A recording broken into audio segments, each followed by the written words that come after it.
What's shaking? Welcome back to All In. How's it going, everyone? I'm Rick Jordan. I'm glad you're here with me today. Hey, share this out with 3 people today. I hope this changes your life today. I know it's going to change your life today. Because today we're going to talk about doing what you want to do rather than what your parents wanted you to do or still may want you to do. It's an interesting concept because when I was growing up, meaning like a kid, teenager and below, I never really had this forced perspective on me. My parents never really said, oh, we want you to do this or you need to do that. But I need to say I'm really grateful for that and that upbringing, because I take a look around and I hear from a lot of people, different phases in life too. This doesn't really matter if you're 15 years old or 35 years old or 55 years old. A lot of phases in life, it's like, oh, I became a doctor or I became a lawyer. I became a carpenter because my dad's been a carpenter for years and he owns a carpentry business. So he expected me to be in this. Or my father was a lawyer, even a teacher. You know, there's like generational teachers, that those types of families that exist. And it's almost like expected of you because that's what this family does. If you've been there, I mean, just stick your hand up right now, wherever you're at, because I see this around a lot. And I get into these conversations, you know, around kids doing what you want, you know, versus being forced to, and parents imposing their own crap on it.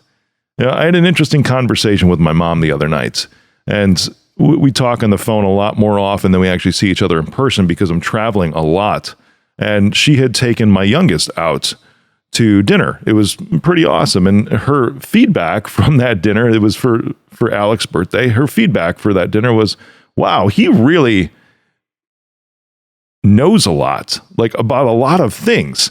And he's way more mature, like beyond his years than he is right now. And he's 12 years old right now. He just turned 12 several weeks back, earlier this year.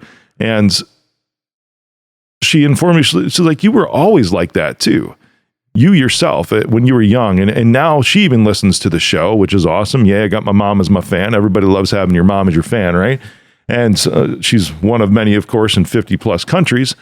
She listens while she's on the treadmill, and she's like, oh my gosh, you are well versed in so many different things. It blows my mind how you remember all this stuff, and you must read a lot. You must research a lot of things. I'm like, yeah, I do. And the reason why my son, my youngest son, and all my kids for that matter, are the same exact way is because I expose them to pretty much everything possible in this world. I've always said if they're old enough to ask the questions, they're old enough to know the answers. That's been my style of parenting.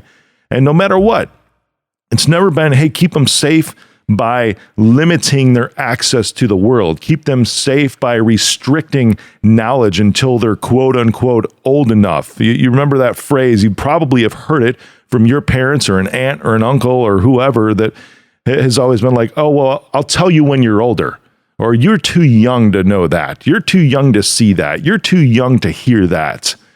The problem with that mindset as a parent is your kid's going to hear it anyways. And if you think back to, you know, maybe you're in your mid-20s right now. If you think back 10 years ago, you probably discovered some things on your own that your parents wish they had told you because of one of these limitations, these self-limiting beliefs that they had, this inability to think that you were able to handle whatever it is that you were curious about at the time. And I'm sorry. I am. I'm sorry you went through that. You know, my parents had their share of that to where they would tell me, oh, we'll tell you when you're older, or you're not old enough to understand this yet. The thing that they did not do was say, you need to go down this path. Like you need to go to college. You know, your dad was a band director. You know, he has a music degree. You need to do that. Or my mom had a education degree. A teaching degree with a specialty in mathematics. You know, you need to go down that path. You absolutely need to do what we did. You need to go to college like we did, you know, which I ended up not. I went to college for 2 weeks and then I said, screw this isn't my gig. And then I went to work in retail. Never looked back, never regretted it whatsoever. And that was one thing that my parents, that I'm very grateful, is that they never imposed that belief on me, even though they felt strongly about higher education. That was one of the ways that my mom actually differentiated herself, was excelling in education because she was the youngest of 7. And it was pretty awesome.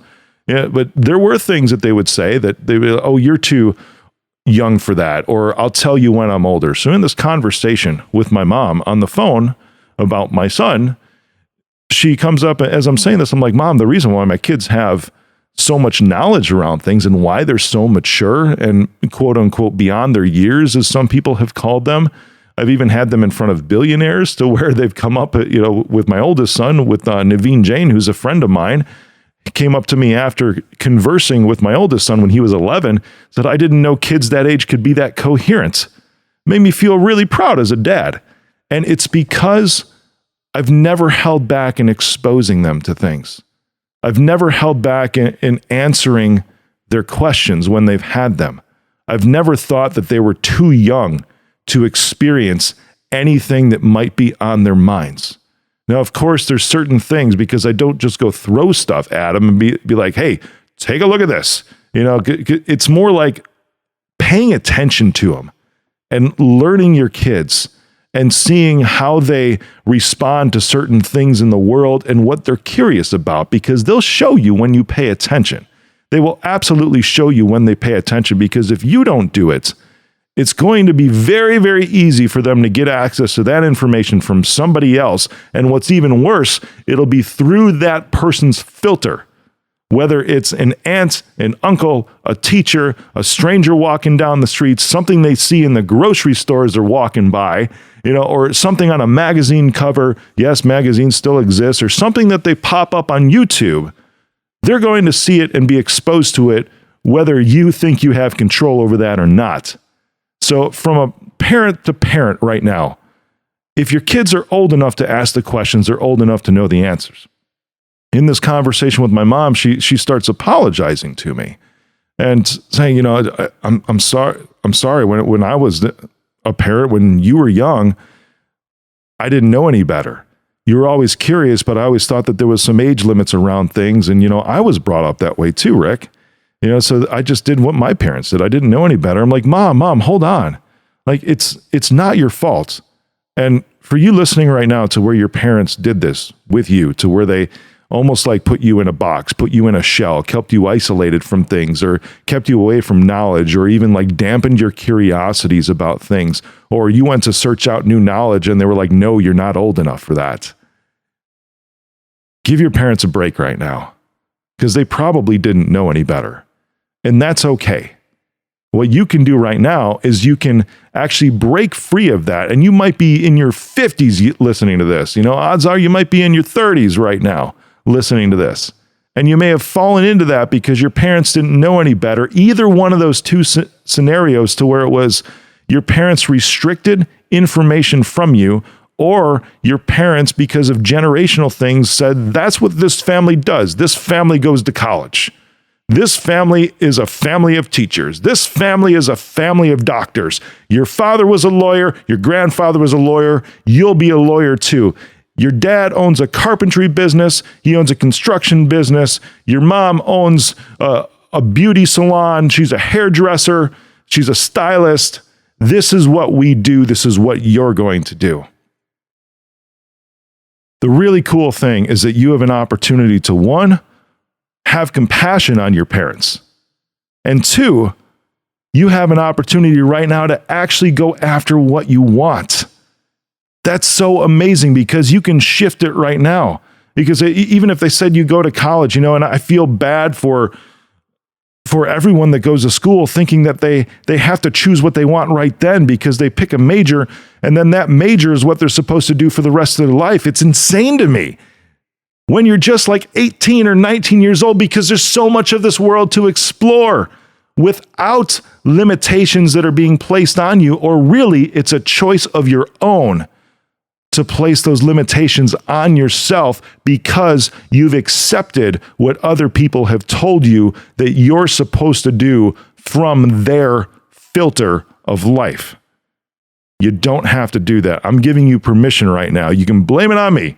Tell your parents, tell your aunt, your uncle, whatever. that, I listen to this podcast, and I'm blaming it on Rick Jordan because he's the one that told me that I could do this. Blame it on me. I don't care. That's fine. I'll take it as long as you're happy.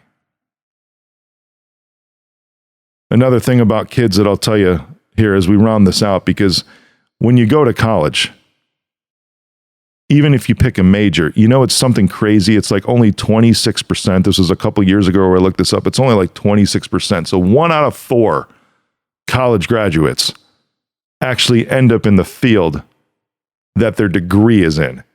Did you hear that? Only just 1 in 4 approximately who have a college degree actually work in the field that they studied for and got a degree in. That's stupid. Why is that? Because it's, to me, impossible to know and choose at that point in time, generally speaking, what you're going to want to do for the rest of your life and say that this is the only thing I'm ever going to be interested in professionally, personally, growth, everything. This is it. That's a stupid way to walk through life because everything always changes. Please don't limit yourself on that, because there are going to be things even 10 years from now that you're going to be like, oh my God, that's incredible. And it's okay to quit your job. It's okay to take a hard left turn. It's okay to about face and even maybe go back to college if that's what you need to do, or start something fresh that is just puts a fire in you, that lights you up. It's okay to do that. Give yourself permission to be curious. And even more so, if you have kids right now, or you ever plan on having kids, or you just end up having kids, give your kids permission to do the same, because you will never be good at only one thing.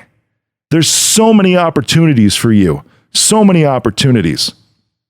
I'll end this with the story of my oldest, because he was in swim for years. Right? He's almost 15 years old right now. He was in swim for years. Badass swimmer. Oh my God. Ever since he was 5 years old, the dude was diving down to the bottom of the pool in the deep end, picking up rings. No big deal. A freaking fish, right? And that transcended over into competitive swimming too, to where he could just crush things. But then it got to just a point to where he's like, you know what? This just doesn't interest me anymore. He still likes swimming, but he didn't like the team side of it and decided to pursue some other things. Actually, he's pursuing a lot of things in technology and filmmaking and coding now, and that's taking up a lot of times, in addition to theater, musicals. It's awesome because you know what? He's like, and that didn't exist when he started swim. Those things weren't around him when he started swim, and now it ended up being 5 years later. He's like, wow, this is pretty cool, but I see that I can't do both because of time. They both are very demanding. I mean, swim was like 5 nights a week at the level that he was at. This is a club that trains Olympic swimmers that he grew up into pretty much to this high level, an hour and a half, 5 nights a week. That's a lot of demanding time for like a 13-year-old. Not to mention a lot of demanding time on transportation from parents, I'll tell you that much. But then all these other things like theater came into his life, and coding and filmmaking, and that's what he's pursuing now because it's another interest that he's curious about. And it's pretty amazing. It's awesome. So if you're at a stage in life right now to where you're like, man, I'm curious, but I got all this stuff that my parents told me or that they expect of me. The only expectations that you need to worry about are the expectations that you have on yourself. So your parents might have expectations of you, but if you allow those to affect the expectations of yourself, you're screwed. Because now you are actively choosing to put yourself in that box that your parents handed you to. Don't put yourself in that box. People say, oh, other people put me in this box and everything wrong. It's your choice to step into that box and stay in that box and not break out of that box and say that that's my home for the rest of my life. That's your call. It's nobody else's. That's the truth. And the truth is a good place to start. This is going to move you because today you can make that shift if it's a shift you want to make, or you can actually even forgive your parents because they might not have known any better, or you can just say, screw it all. I'm just going to move forward in life because I have never let anybody put me in a box. And I'm taking a look around and I see all these other people who have placed themselves in boxes that were made by other people and they choose to stay there. And I'm glad that's not me. If you're any of those today, you can change right now and it's okay because you're never just good at only one thing. And you will never be curious about just only one thing. Life is amazing and expansive and incredible and has so much to offer you. You just have to take your blinders off and not choose that box of somebody else or yourself anymore.